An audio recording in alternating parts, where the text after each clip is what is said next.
Good morning, everyone. I'm delighted to see you all here. The word pluralism is now being widely used by EU institutions as the relevant term when looking at media ownership and diversity of voices and opinion. The term was fashionable in the 1970s and is now back in favour as an umbrella term to cover people, businesses and opinions in media. To be relevant, pluralism must not only be about the marketplace, it must involve journalistic and editorial independence, and there must be support for high-quality public broadcasting services and guarantee a place for content with a cultural and economic value. Ireland is, to my mind, quite surprising in that we've got 4 or 5 domestic, television channels, for example. I think that's more actually than the market can really sustain. It barely, sustains that, and that's evidenced by the fact that, of course, RTE requires licence fee funding as well and to stay alive. So, if you've got a small market, then that does place, some limits on the amount of competition that you can have in the market. And in Ireland, because we share a language with the UK, we're kind of in a slightly unusual position that we've actually got more diversity of content because of British channels coming in than the Irish market alone would justify.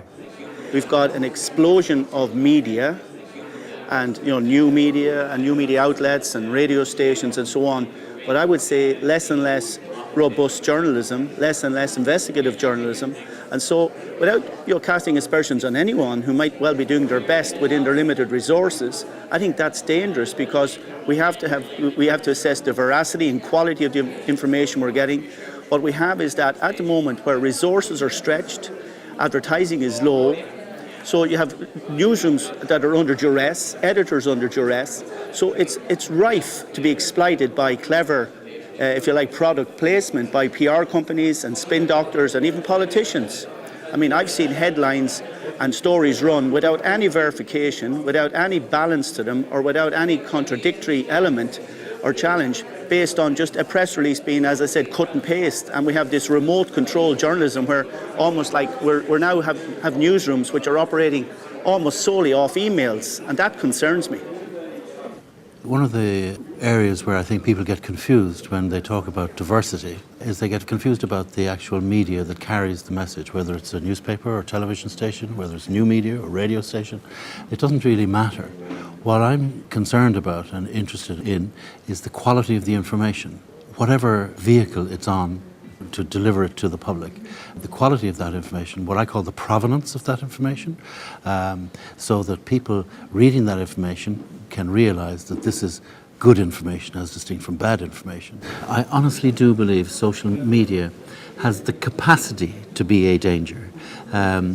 Social media has got credit, probably rightly, for the Spring Revolution in Libya, and possibly, probably, the removing of Colonel Gaddafi was the right thing to do. But the jury's still out on how that situation in Libya pans out.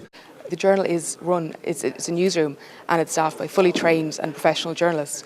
It runs, from early in the morning until late at night. It covers a huge range of issues, huge range of stories. It's breaking news all the time. It covers a wide range of things. So, I mean, in any respect, it's exactly the same. It's a newsroom exactly the same way as any other newsroom, except for the fact that it's web only and that it's more engaged. It's more about engaging with its readers. So, while I can understand the cynicism towards online news, I think that a lot of it is misplaced.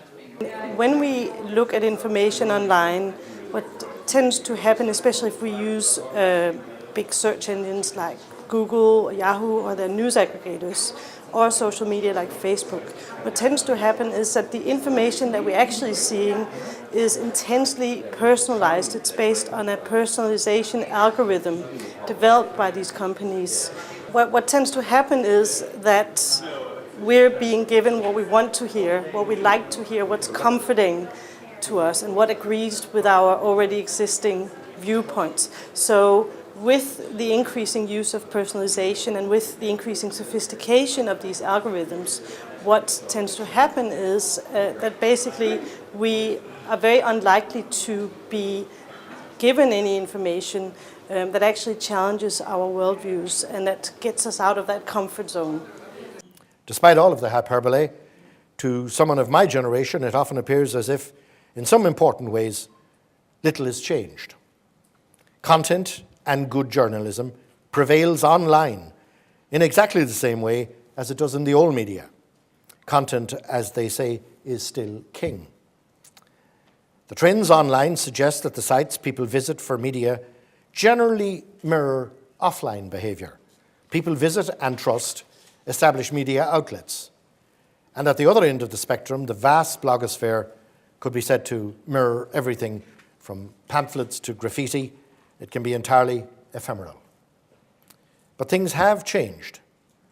Anybody who watches the media cannot fail to be struck by the underlying trend in social media.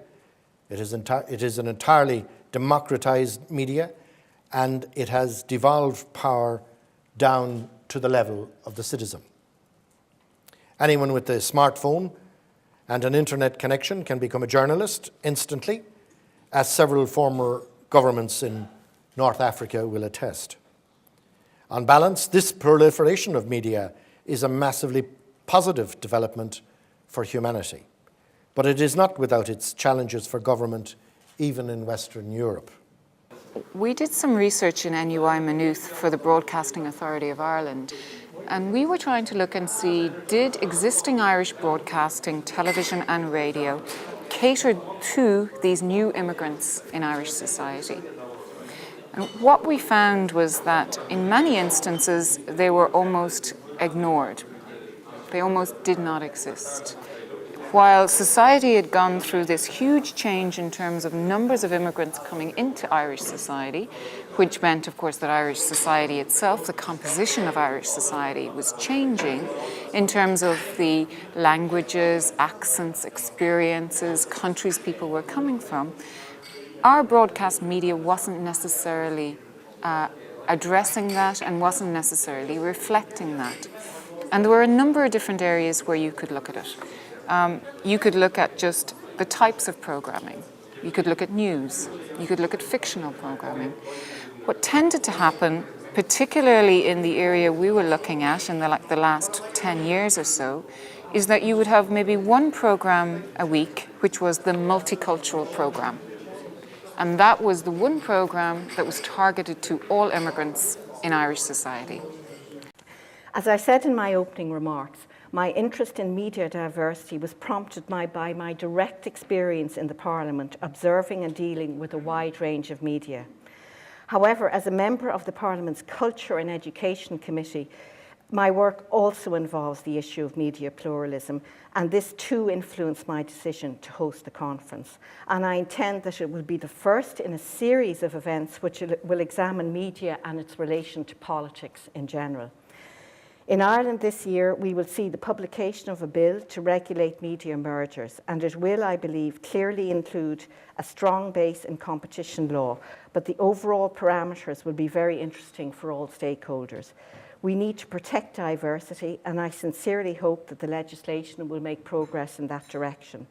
Questions around public sector broadcasting, communication, community radio and TV, how the media represents women and the role of women in media, and how diverse ethnic voices and experiences are represented are also critical in any debate on diversity and will be included in future seminars.